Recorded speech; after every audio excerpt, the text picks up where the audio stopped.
Welcome back. The methods we're going to talk about when it comes to sets are right here. It looks like a lot, but they're quite similar, so hang in there. I have two sets for us. Our my set, which is 1 through 5, and then your set, which is 4 through 10. Now, let's go one by one and see what these methods do. And if you've ever seen Venn diagrams in your school, for example, two circles that are overlapping each other, what we're about to do is quite similar to this. The first one is difference. And sets are very useful when having two sets and comparing them to each other. So for example, in here, difference simply says my set dot difference, and we give it another set, such as your set.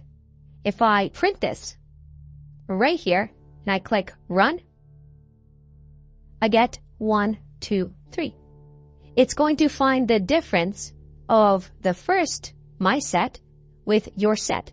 So any duplicates between the two, which is 4 and 5, gets ignored, and it only shows the difference, that is 1, 2, 3.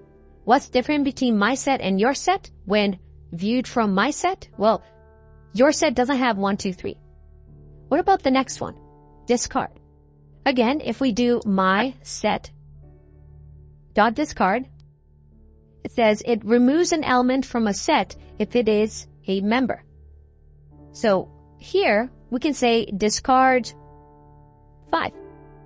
And if I do print my set and I click run, I get none. But if I print here my set and I click run, I get 1, 2, 3, 4 because we've just discarded 5. It modifies our set. Just to keep our working space clean, I'm going to comment these out. Next is difference update. So I'm going to say my set, and then once again, let's see what difference update does.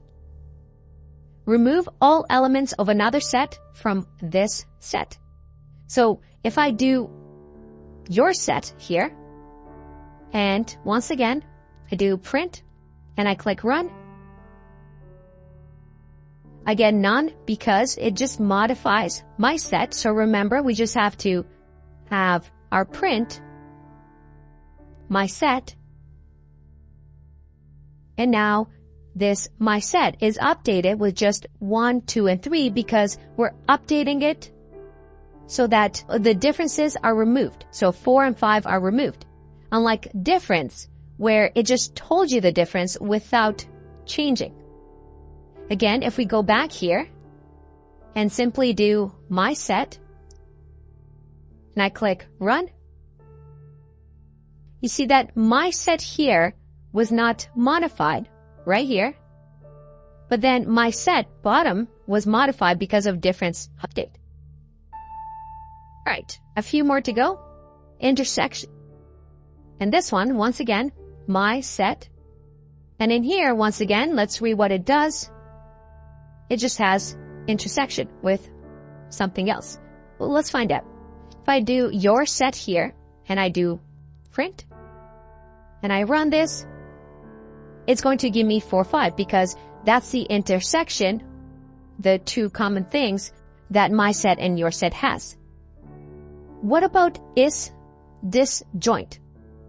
Well, if I do my set and then your set, I feel like I'm saying those words over and over. Hopefully that's not too annoying. And then here, if, let's comment this out, we run this, I get false. Is disjoint simply says, hey, are those two circles overlapping? Do they have anything in common? If, for example, my set didn't have 4 and 5 and I click run, I get true because is disjointed means these sets have nothing in common. Awesome. Just a few more. The next ones we're going to see is subset and is superset. But actually, before we do that, let's do union. Let's see what this does. Union will say my set And in here, we want to add the other set, your set. If we print this and click run,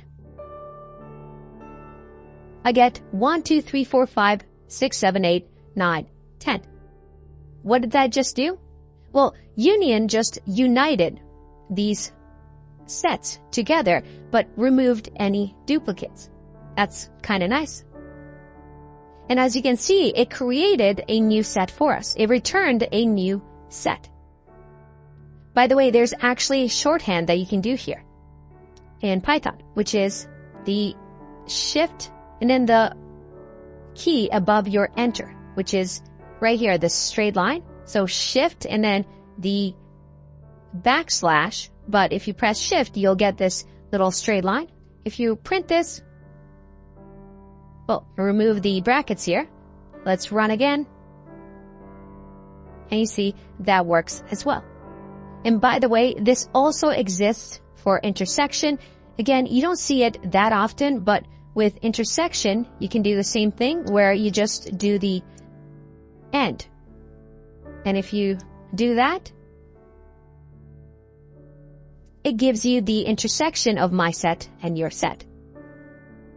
Alright, I promised you this is going to be short, so 2 other ones. Is subset and is superset. As you can imagine, my set, if let's say my set only has 4 and 5, and I say, hey, is my set, is that a subset of your set? And I print this. If I click run, it's true. My set is a subset. That is, it's inside of the circle of your set because 4 and 5 is inside of it. So my set, the entirety of my set is inside of this other set, which we call a subset. On the other hand, we also have this idea of superset. So if I do, instead of is subset, is superset, I'll get false because, well, my set is not a superset. It doesn't encompass your set. It's the other way around. Your set is a superset of my set. Because your set encompasses everything that my set has, which is 4 and 5. Oh boy, that was a lot. And you're asking yourself, there is no way I'm going to memorize any of that. Well, good. I don't memorize any of this either. As a matter of fact, I usually go to the Python documentation or just Google around. And because I know sets exist, if I ever want to compare, let's say 2 sets, I know to just go here and find the tool that I want. That's the key of a programmer that I keep mentioning over and over. It's not memorization. It's the ability to know that there's tools that you can use and being able to Google for them. I know it doesn't sound exciting because in movies you see everybody typing super fast and coding everything, but that's just not real life.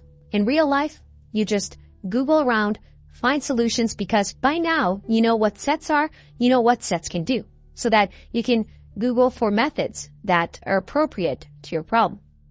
I'll see you in the next one. Bye-bye.